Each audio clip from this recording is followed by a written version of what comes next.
గారికి మా కొలీగ్స్ ఎస్ఆర్పిస్ కి మా డిఆర్పిస్ కి ఇక్కడ వచ్చినటువంటి పెద్ద ఎత్తున వచ్చినటువంటి వేతనదారులకు అందరికీ కూడా సామాజిక తనిఖీ బృందం తరపున ప్రత్యేకంగా ధన్యవాదాలు తెలియజేసుకుంటున్నా. అయ్యా వినాలి, మన భారతదేశానికి స్వాతంత్రం వచ్చిన 58 సంవత్సరాల తర్వాత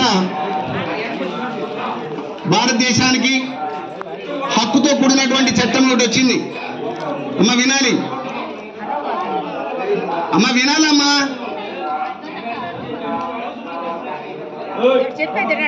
స్వాతంత్రం వచ్చిన 58 సంవత్సరాల తర్వాత మొట్టమొదటిగా భారత రాజ్యాంగంలోని ఆర్టికల్ 27 ప్రకారంగా హక్కుతో కూడినటువంటి చట్టం వచ్చింది. అదే మహాత్మా గాంధీ జాతీయ గ్రామీణ ఉపాధి హామీ పథకం. ఇదే గ్రామీణ ప్రాంతాల్లో ఉన్నటువంటి వాళ్ళు ఎవరు కూడా పుట్ట చేత పట్టుకొని బుట్టనెత్తినెత్తుకొని బ్రతకడానికని చెప్పేసి వలస పోకూడదు. ఏ గ్రామం వాళ్ళు అదే గ్రామంలో పని చేసుకున్న వాళ్ళ జీవనోపాధిని మెరుగుపరుచుకున్నటువంటి ఉద్దేశంతో దాదాపు 25 సంవత్సరాలు మనం ఈరోజు అతి సాధారణంగా పలుకు పారబట్టుకుని పని చేస్తున్నామంటే అంత ఈజీగా వచ్చింది కాదు, అంత తేలిక వచ్చింది కాదు. 25 సంవత్సరాలు అకుంఠిత మరి పోరాటం చేసి ఈ యొక్క ఉపాధి హామీ చట్టాన్ని తీసుకురావడం జరిగింది. సో ఈ చట్టం యొక్క ఉద్దేశం ఏంటంటే, ఉన్న ఊరు కన్నతల్లి లాంటిది, కన్నతల్లి లాంటి ఊరిని వదిలిపెట్టి ఎవరు కూడా పుట్ట చేత పట్టుకొని బ్రతకడానికని చెప్పేసి వలసపోకూడదు.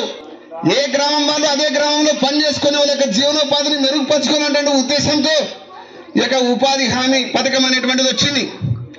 సో కాబట్టి దీంట్లో 5 అంశాలు ఉన్నాయి. మన గ్రామీణ పరిభాషలో మనం ఏం మాట్లాడుకుంటామంటే కరువు పని అంటాం, అంతేనా? మన గ్రామీణ పరిభాషలో మనం కరువు పని అనుకుంటాం. సక ఈ యొక్క పని దీంట్లో ఒక 5 అంశాలు ఉన్నాయి. వాటిలో రాజీ పడద్దండి అని చెప్పేసి వాటిని రాజీ లేని అంశాలు అన్నారు. ఎందుకంటే పని అడిగినటువంటి ప్రతి ఒక్క కుటుంబానికి కూడా ఒక ఆర్థిక సంవత్సరంలో కనీసం 100 రోజులు పని కల్పించాలి, ప్రతి ఒక్క కుటుంబానికి కూడా 100 రోజులు పని కల్పించాలి అని చెప్పేసి చట్టం చెప్తా ఉంది. ఇక 100 రోజులు పని ఒక్కరికి కాదు, ఒక కుటుంబానికి 100 రోజులు పని. కుటుంబంలో 2 ఉంటే సరి 50 రోజులు, కుటుంబంలో 3 ఉంటే సరి 33 రోజులు, కుటుంబంలో 4 ఉంటే సరి 25 రోజులు.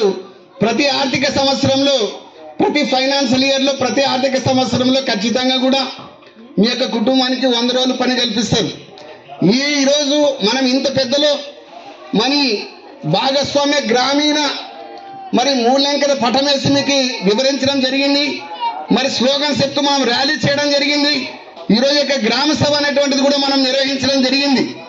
మరి ఇంత పెద్ద ఎత్తులో మనకు ఎందుకు ఇంత అవగాహన కార్యక్రమం చేస్తున్నామంటే, మరి డిప్యూటీ సీఎం గారు, కమిషనర్ గారు, మా యొక్క గౌరవ డిప్యూటీ సీఎం గారు, మన గౌరవ కమిషనర్ గారు, మా గౌరవ డైరెక్టర్ సార్ గారు మరి సూచనలు ఏమి ఇచ్చారంటే, ఖచ్చితంగా ప్రతి ఒక్క కుటుంబం కూడా గ్రామీణ ప్రాంతాల్లో ఉంటే ప్రతి ఒక్క కుటుంబం కూడా ఉపాధి హామీ పథకాన్ని 100 రోజులు పూర్తి చేసుకొని వాళ్ళ జీవనోపాధిని మరెక్కువగా మెరుగుపరచుకునేటువంటి ఉద్దేశంతో మరి ఈ యొక్క అవగాహన కార్యక్రమానికి శ్రీకారం చుట్టడం జరిగింది.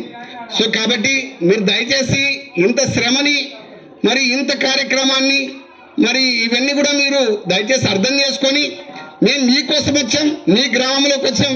మరి ఎందుకోసం అంటే ప్రతి ఒక్క కుటుంబం కూడా 100 రోజులు పని పూర్తి చేసుకొని మీ యొక్క జీవనోపాధిని మీరు మెరుగుపరుచుకున్నటువంటి ఉద్దేశంతోనే ఎంత పెద్ద ఎత్తులో ఎంత ప్రయాసపడి మీ అందరిని కూడా మరి మీ అందరిని కూడా ఒక తాటికి తీసుకురాచి మరి ఇవన్నీ కూడా చేయడానికి మరి ఎంతో మంది కృషి చేస్తారు. ఈరోజు ఇంత పెద్ద ఎత్తులో ప్రోగ్రాం జరగడానికి మరి ఇక్కడ వేదిక మీద అలంకరించిన ప్రతి ఒక్కరు కూడా మరి కృషి చేస్తారు. ముఖ్యంగా మరి వెంకటేశ్వర రెడ్డి అన్న వాళ్ళ కుటుంబం చాలా మరి కష్టపడి ఇంత ఎత్తులో చేయడానికి కారణం ఏంటంటే, మీరు ప్రతి ఒక్కరు కూడా ప్రతి ఒక్క కుటుంబం కూడా 100 రోజుల పని ఉపయోగించుకొని మరి ఖచ్చితంగా మీరు జీవనోపాధి మెరుగుపరుచుకున్నటువంటి ఒక ప్రధానమైనటువంటి ఉద్దేశంతో ఈరోజు ఈ గ్రామ సభ అనేటువంటిది ఈ యొక్క అవగాహన కార్యక్రమం అనేటువంటి నిర్వహించడం జరిగింది. సో రెండవదిగా ఈ యొక్క చట్టం అంటే ఈ పని చేయడానికి మనకు ఉండేటువంటి అర్హత ఏంటంటే, 18 సంవత్సరాల నిండి పని చేయడానికి సిద్ధంగా ఉన్నటువంటి ప్రతి ఒక్క కుటుంబానికి 100 రోజులు పని కల్పిస్తారు. నీకుండే అర్హత ఏంటయ్యా అంటే 18 సంవత్సరాలు నిన్నుంటే చాలు. పని చేయడానికి అర్హత ఉన్నట్లే. అది ఎటువంటి పనులు అంటే నైపుణ్యం లేనటువంటి పనులు. నైపుణ్యం లేనటువంటి పనులు అంటే మట్టి పనులు. మీ శక్తి సామర్థ్యానికి తగ్గట్టు పనులు వాళ్ళు ఇస్తారన్నమాట. సో కాబట్టి ఇది గవర్నమెంట్ మనకు ఉద్యోగం ఇచ్చింది. ఏమో ఉద్యోగం అంటే సంవత్సరానికి ఉండేటువంటి 365 రోజుల్లో 100 రోజులు రెక్కల కష్టం చేసుకునే ఉద్యోగం గవర్నమెంట్ మనకి ఇచ్చింది. సో కాబట్టి ఈ యొక్క ఉపాధి హామీ పథకాన్ని మీరు సక్రమంగా ఉపయోగించుకోవాలి. మొట్టమొదటిగా పని అడిగిన ప్రతి కుటుంబానికి కూడా ఒక ఆర్థిక సంవత్సరంలో కనీసం 100 రోజులు పని కల్పిస్తారు. రెండవది, ఆడవాళ్ళకి మగవాళ్ళకి సమానమైనటువంటి వేతనాలు ఇస్తారు. మీ అందరికి కూడా తెలుసు, ఇక ఉపాధి హామీ చట్టం 2005లో వచ్చింది, 2006లో అమలైంది. ఇక 2005కు పూర్వం ఏముందో మీ అందరికి తెలుసు. ఆడవాళ్ళకు ఒక కూలీ రేట్ ఇచ్చేవాళ్ళు, మగవాళ్ళకు ఒక కూలీ రేట్ ఇచ్చేవాళ్ళు. కానీ ఈ చట్టంలో ఏం చెప్పారంటే లింగ వివక్ష భేదం అనేటువంటిది ఉండకూడదు. చట్టం దృష్టిలో స్త్రీ పురుషులు సమానమే, సమానమైనటువంటి వేతనాలను వాళ్ళకి చెల్లించాలా అని చెప్పేసి చట్టం చెప్తా ఉంది. అంతేకాదు, పనిచేసే ప్రతి ఒక్కరు కూడా వేతనాల కోసమే పనిచేస్తారు కాబట్టి చేసినటువంటి వారం 15 రోజుల లోపల వేతనాలు చెల్లించాలా అని చట్టం చెప్తా ఉంది. అంతేకాదు, ఇది కేవలం వేతనదారుల కోసమే వచ్చింది కాబట్టి, ఈ యొక్క వేతనదారుల కోసమే వచ్చింది కాబట్టి కేవలం వేతనదారులు మాత్రమే పనిచేయాలి. యంత్రాలు కానీ కాంట్రాక్టులు కానీ ఉపాధి హామీలు ఉపయోగించకూడదు. జేసీబీతో కానీ ప్రొక్లైన్తో కానీ పని చేయించకూడదు.